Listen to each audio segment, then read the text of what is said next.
Hello and welcome to Real today, and a special welcome to the Gray House in Springfield, a small neighborhood human service agency founded by the Sisters of St. Joseph almost 35 years ago to help neighbors meet their immediate needs and address the root causes of poverty. Much has changed in the 3 decades since the Sisters transformed a dilapidated Victorian house in Springfield's North End.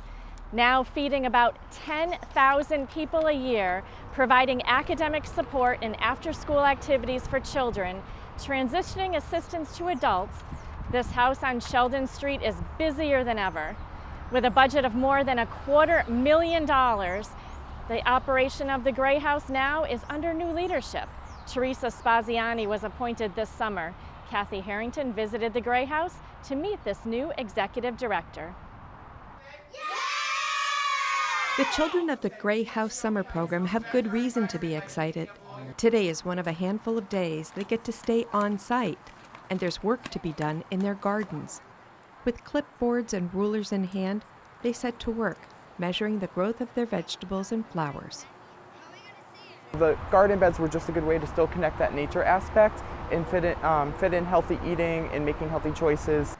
TERESA SPAZIANI says the summer program is just one of the ways the Gray House serves more than 8,000 people in Springfield's North End neighborhood each year.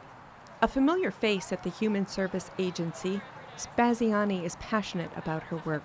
She took over as executive director this summer. It really is amazing to be here. I've started volunteering a little over 7 years ago, and I fell in love with it. I fell in love with the people. It was just so different. It was so small, but the impact that they had on the people was enormous, and you can't even describe it. So I fell in love with it, and I wanted to continue to get involved.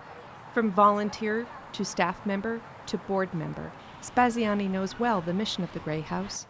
In 1984, a small group of Sisters of St. Joseph turned an abandoned house into a neighborhood center to meet the civic, social, and educational needs of the community.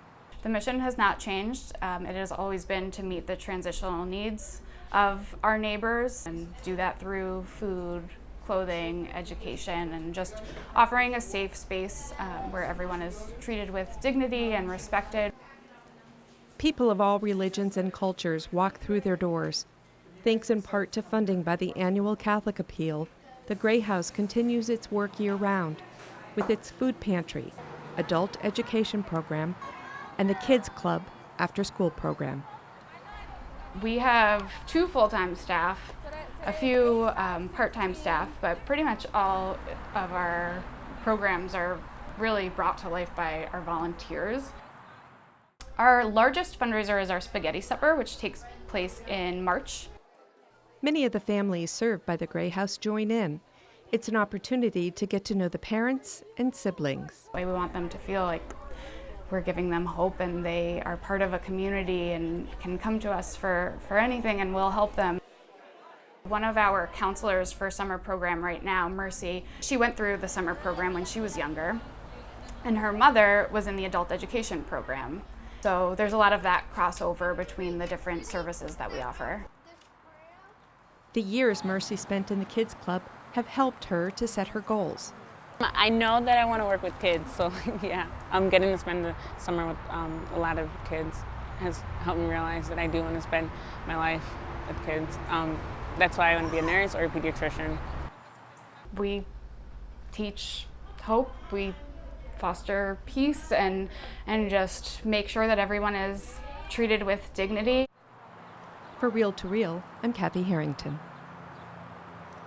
The Gray House also provides English as a second language, citizenship and financial literacy classes for resettled refugees, and so many programs and services coming right out of this one Gray House.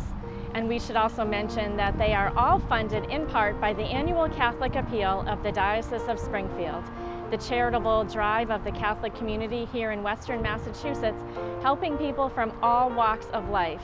The appeal is now in the final weeks of its 2016 campaign, so it's not too late to make your gift. You can do so easily and securely at iobserve.org. Look for the ACA box.